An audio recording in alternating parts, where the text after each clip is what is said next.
Hello दोस्तों, कैसे हो आप सब। Welcome back to job Insti. मैं हूं प्रकाश। LIC HFL में रिक्रूटमेंट निकली हुई है असिस्टेंट एंड असिस्टेंट मैनेजर के पोस्ट के लिए। टोटल 80 वैकेंसी निकली हुई है। उसके बारे में डिटेल में जानते हैं। अप्लाई करने की एलिजिबिलिटी क्राइटेरिया क्या रहेगी, एज लिमिट क्या रिक्वायर्ड है, सिलेक्शन का प्रोसेस क्या रहता है, एग्जाम पैटर्न कैसा रहेगा, सैलरी कितनी मिलती है। साथ ही साथ यहाँ सबसे इंपॉर्टेंट जो सवाल है मैक्सिमम कैंडिडेट्स का वो है कि ये जो जॉब है ये क्या गवर्नमेंट जॉब है। तो उसके बारे में डिटेल में बात करेंगे, तो वीडियो को एंड तक देखना।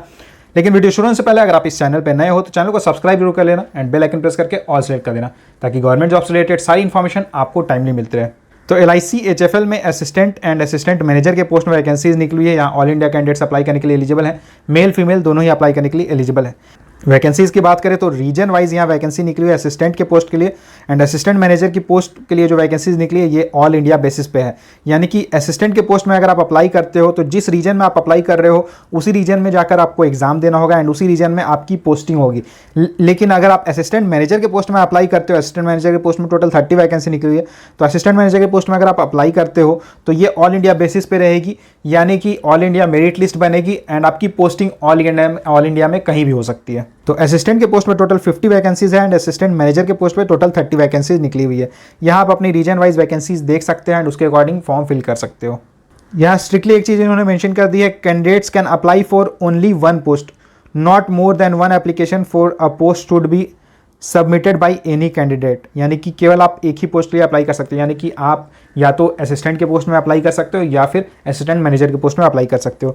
असिस्टेंट के लिए क्या क्या चीज़ें हैं, तो candidates are allowed to apply for vacancy from only one region. Assistant के पोस्ट में भी अगर आप अप्लाई कर रहे हो तो आप किसी एक रीजन के लिए ही अप्लाई कर सकते हो। और जो ऑनलाइन एग्जामिनेशन सेंटर रहेगा असिस्टेंट के लिए, ये जिस रीजन में आप अप्लाई कर रहे हो वही रीजन आपका रहने वाला है। यानी कि उसी रीजन में जाके आपको एग्जाम देना होगा। साथ ही साथ आपकी जो पोस्टिंग होगी उसी रीजन में होगी।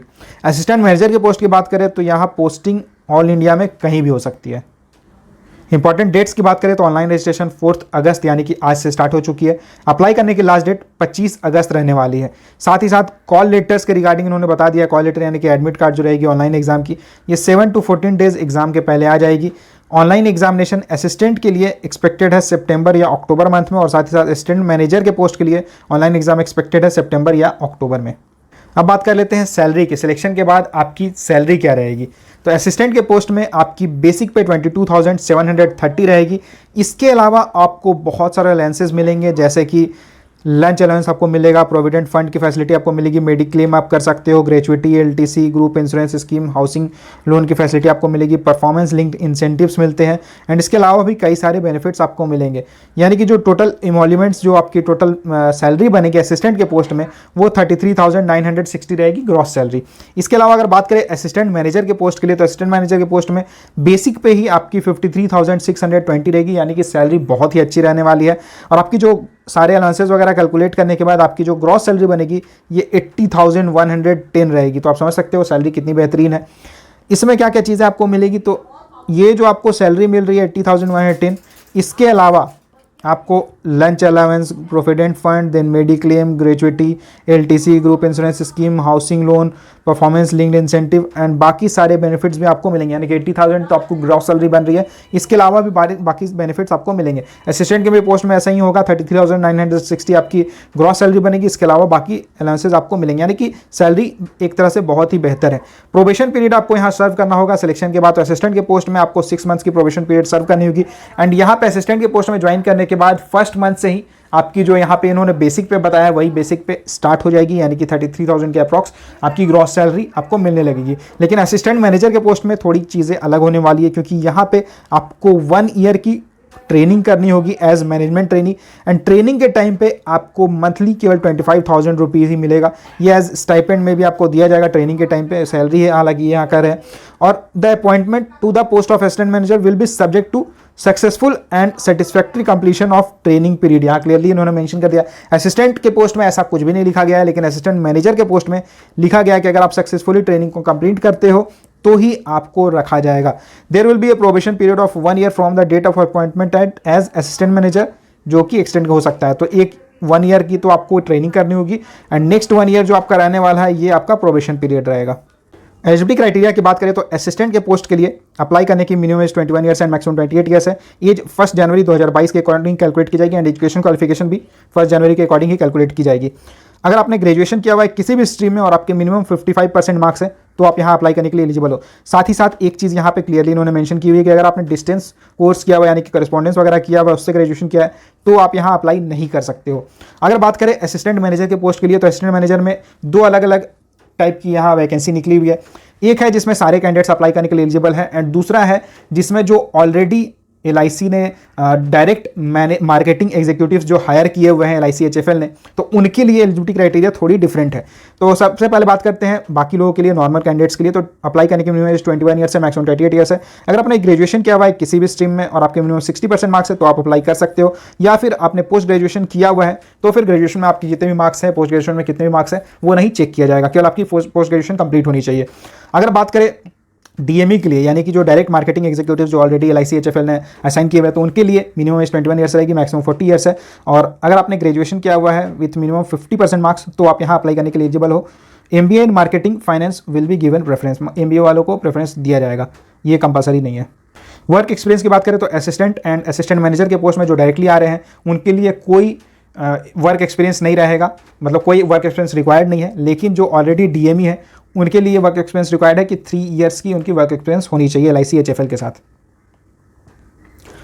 कंप्यूटर स्किल्स की बात करें तो हाँ, कंप्यूटर की आपको नॉलेज होनी चाहिए, लेकिन इसके रिगार्डिंग कोई एक्स्ट्रा सर्टिफिकेट वगैरह नहीं मांगी गई है। सिलेक्शन प्रोसेस की बात करें तो आपको एक ऑनलाइन एग्जाम देना होगा, असिस्टेंट एंड असिस्टेंट मैनेजर दोनों ही पोस्ट के लिए आपको ऑनलाइन एग्जामिनेशन देना होगा एंड उसके बाद आपको इंटरव्यू के लिए कॉल किया जाएगा। अब अगर बात करें ये एग्जाम पैटर्न कैसा रहने वाला है, तो जो ऑनलाइन एग्जाम होगा उसमें English, logical reasoning, general awareness and numerical ability से क्वेश्चंस पूछाएंगे। न्यूमेरिकल एबिलिटी असिस्टेंट के पोस्ट के लिए रहेगा and quantitative aptitude assistant manager के पोस्ट के लिए रहने वाला है। और हर सेक्शन से 50 क्वेश्चंस पूछे जाएंगे। टाइम ड्यूरेशन सबके लिए अलग रहेगा, यानी कि जो सेक्शनल टाइमिंग है ये यहाँ पे रहेगी। और ओवरऑल टोटल 200 क्वेश्चंस आपसे पूछे जाएंगे, 200 मार्क्स का टेस्ट होगा एंड इसके लिए आपको टोटल 120 मिनट्स का टाइम मिलेगा, यानी कि टोटल 2 आवर्स का आपका टाइम रहेगा। ऑनलाइन एग्जाम क्वालिफाई करने के बाद आपको इंटरव्यू के लिए कॉल किया जाएगा एंड जो फाइनल सिलेक्शन होगी इसमें मेरिट लिस्ट बनेगी, लेकिन मेरिट लिस्ट में online examination as well as interview दोनों के मार्क्स के बेसिस पे ये मेरिट लिस्ट बनने वाली है, तो आपको दोनों में अच्छा परफॉर्म करना होगा। एप्लीकेशन प्रोसेस की बात करें तो आप डायरेक्टली LIChousing.com पर जाके कैरियर्स सेक्शन में जाके रजिस्ट्रेशन कर सकते हो। इसकी डायरेक्ट लिंक मैं डिस्क्रिप्शन बॉक्स में डाल दे रहा हूँ, साथ ही साथ नोटिफिकेशन के लिंक भी मैं डिस्क्रिप्शन बॉक्स में डाल दे रहा हूँ। एप्लीकेशन फ़ीस की बात करें तो असिस्टेंट के पोस्ट के लिए एंड असिस्टेंट मैनेजर के पोस्ट के लिए एप्लीकेशन फ़ीस 800 रुपीज़ है। एग्जामिनेशन सेंटर्स की बात करें तो यहाँ आप एग्जामिनेशन सेंटर चेक कर सकते हो। चलिए बात कर लेते हैं सबसे इंपॉर्टेंट चीज़ की कि ये जो LIC HFL में जो वैकेंसी निकली हुई क्या ये परमानेंट गवर्नमेंट जॉब है या ये परमानेंट जॉब है। तो सबसे पहली बात तो ये है कि इसमें जो वैकेंसी निकली हुई ये परमानेंट है। इनिशियली आपको प्रोबेशन पीरियड सर्व करना होगा, लेकिन उसके बाद आपकी जॉब परमानेंट होएगी। लेकिन अगर बात करें क्या ये गवर्नमेंट जॉब है, तो बिल्कुल नहीं, ये गवर्नमेंट जॉब नहीं है, क्योंकि LIC की इसमें जो स्टेक है, जो शेयर होल्डिंग है, ये केवल 40.31% है। देखिए, किसी भी ऑर्गेनाइजेशन में अगर किसी गवर्नमेंट ऑर्गेनाइजेशन की स्टेक 51% या उससे ज़्यादा रहती है तो ही उस ऑर्गेनाइजेशन को हम मान सकते हैं कि वो या तो पब्लिक सेक्टर एंटरप्राइज है या फिर उसे कह सकते हैं कि हाँ एक सरकारी ऑर्गेनाइजेशन है। अब यहाँ अगर मैं शेयर होल्डर्स की बात करूँ तो LIC HFL में LIC की शेयर होल्डिंग 40.31% की है। फॉरेन इंस्टीट्यूशनल इन्वेस्टर्स यानी कि बाहर की जो कंपनियाँ हैं उनकी इन्वेस्टमेंट 32.45% है। तो आप समझ सकते हो एक मेजर अमाउंट है उनके पास, बाहर के ऑर्गेनाइजेशंस के पास। फिर जो म्यूचुअल फंड्स वगैरह होती है उनके पास 10.12% है। इंडिविजुअल शेयर होल्डर्स के पास 9.32% है LIC HFL की स्टेक, और रेस्ट परसेंटेज अदर्स के पास है। तो यहाँ से आप समझ लो कि LIC की मेन है कि देखिए LIC एक गवर्नमेंट ऑर्गेनाइजेशन है, लेकिन LIC की ये एक केवल सब्सिडियरी है, उसमें भी LIC की 51% से ज़्यादा शेयर होल्डिंग अगर रहती तो हम ये कह सकते थे कि LIC HFL is government company या पब्लिक सेक्टर अंडरटेकिंग, लेकिन ऐसा कुछ भी नहीं है। तो इसलिए ये जॉब आप मान के चलो कि ये गवर्नमेंट जॉब नहीं रहने वाली है। और इसके अलावा एक चीज़ और भी अगर आपने नोटिस किया होगा कि जितने भी सरकारी कंपनियां रहती है या फिर गवर्नमेंट ऑर्गेनाइजेशंस रहती है, PSU रहती है, सब में रिजर्वेशन दिया जाता है। यहाँ कहीं भी रिजर्वेशन नहीं दिया गया है, तो इसका मतलब यही है कि ये एक प्राइवेट ऑर्गेनाइजेशन है। तो ये थी LIC HFL के रिगार्डिंग सारी इन्फॉर्मेशन। इससे जुड़ा आपका कोई भी सवाल रहता है तो आप मुझे कमेंट करके पूछ सकते हो। वीडियो को लाइक जरूर कर लेना, ज़्यादा से ज़्यादा शेयर करना। अगर आप इस चैनल पर नए हो तो चैनल को सब्सक्राइब जरूर कर लेना। Thank you.